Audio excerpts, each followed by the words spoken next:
In the news this week, Australian government's migration shake-up with plans to force migrants to live in regional areas. Calm down. Road rage in Hamilton Hill leads to calls for drivers to curb their anger behind the wheel. A new campaign launched urging parents to make portable pools safe. And Christmas Lights Trail transforms Perth CBD into a magical location. This is the Evening News with Ivan Leung and Danielle Staniskov. Good evening. Aims the federal government proposing immigration rate cuts. It's expected the cuts could be close to 30,000 migrants. A review of the current cap and program will also propose only those who can actively contribute to the economy to be accepted. Taylor Hanna has more on this matter. It is expected the policy changes will be announced in December, whereby migrants will be forced to work for 5 years in Australia's regional towns before being granted permanent residency. It's a migration country. It is a country that relies entirely on that. Suresh Rajan from the Ethnic Communities Council believes placing skilled migrants into regional areas will only work if proper infrastructure and services are put in place.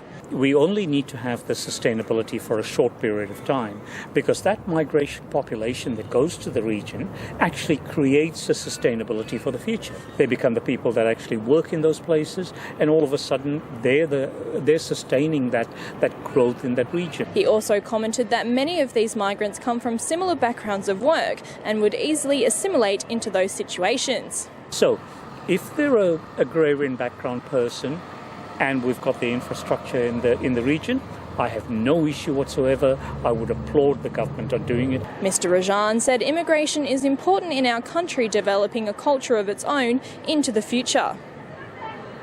Taylor Hanna, WAMN News. Drivers are being advised to calm down behind the wheel following a road rage shooting in Perth's southern suburbs this week. As Nelson Liu reports, driving instructors don't want emotion getting the best of drivers. Concerns remain that anger continues to be a real threat to safety.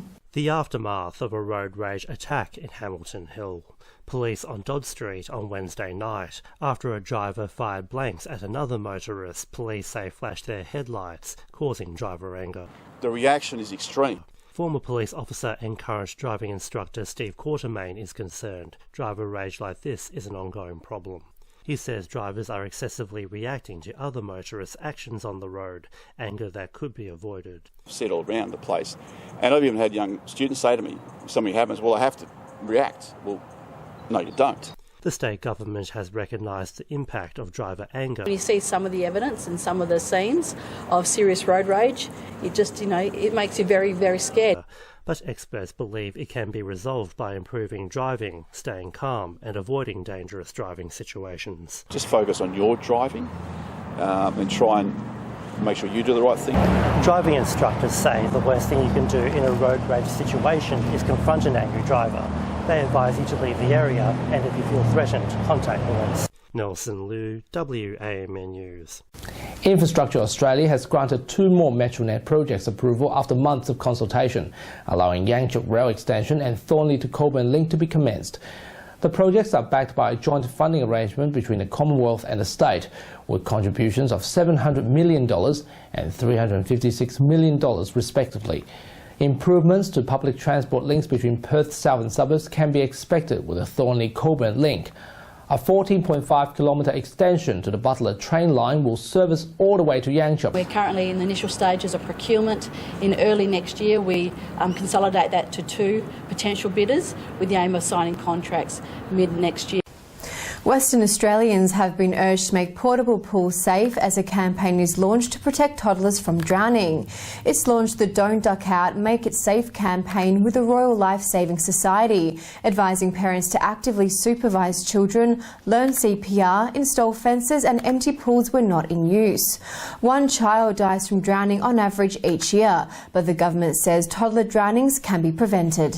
Young children are very vulnerable, and what we know is that 1, it's about learning to live with water, and that there is a safe way to do it. And the safe way to do it is that if you do have a body of water in your home, it needs to be fenced. And if kids are in the water, you need to constantly supervise, which means that they're within arm's reach of you. So that would be our message. WA's employment is on the mend, with the Australian Bureau of Statistics revealing a drop in the state's jobless rate. Job figures have shown WA's unemployment rate to have fallen to 5.6% in October from 6% last month, with an increase of 44,700 full-time jobs. The government has welcomed the improvement but says employment in WA can improve further. Of course, there's always more work to be done, but the McGowan government's plan is working to create more jobs here in Western Australia. CNN reporter Jim Acosta's White House press permit has been reinstated after an order by the federal judge.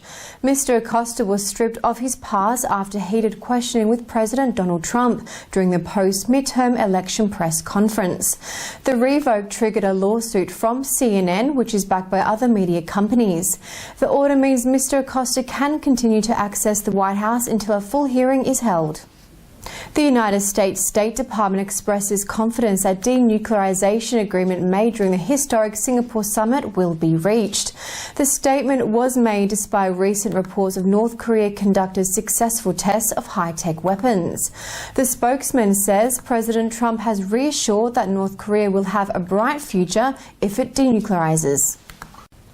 And finally this week, with only 37 sleeps till Christmas, the city of Perth is boasting its Christmas lights trail again throughout the CBD, with 18 stunning light installations and exciting decorations to get citygoers into the Christmas spirit.